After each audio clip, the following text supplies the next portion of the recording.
दज्जाल कौन है?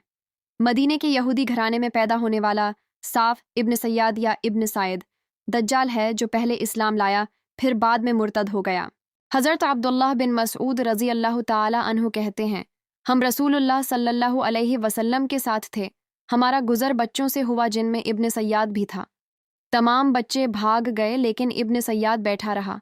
आप सल्लल्लाहु अलैहि वसल्लम को ये बात बुरी लगी। आप सल्लल्लाहु अलैहि वसल्लम ने फरमाया, तेरे हाथ गुबार आलूद हूँ, क्या तू गवाही देता है कि मैं अल्लाह ताला का रसूल हूँ? वो बोला, नहीं।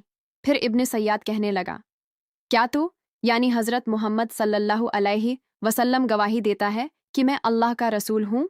हज़रत उमर रदी अल्लाह ताला अन्हु, जो कि हज़रत मोहम्मद सल्लल्लाहु अलैहि वसल्लम के साथ थे, ने कहा, या रसूलुल्लाह सल्लल्लाहु अलैहि वसल्लम, मुझे इजाज़त दें, मैं इसे कत्ल कर दूं।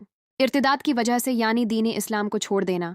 रसूलुल्लाह सल्लल्लाहु अलैहि वसल्लम ने फरमाया, अगर ये वही है जिसका तुझे शक है यानी दज्जाल, तो फिर तू इसे कत्ल नहीं कर सकता, और अगर कोई और है तो इसे कत्ल करने का कोई फ़ायदा नहीं।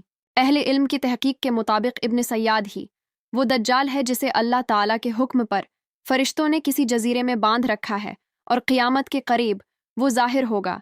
अगरचे वो मदीना में पैदा हुआ और मक्का मुकर्रमा में हज किया, लेकिन बाद में मुर्तद हो गया। जब वो फितना पैदा करने के लिए ज़ाहिर होगा तो न मक्का में दाखिल हो सकेगा न मदीना मुनव्वरा में, जैसा कि आप सल्लल्लाहु अलैहि वसल्लम ने पेश गोई फरमाई है।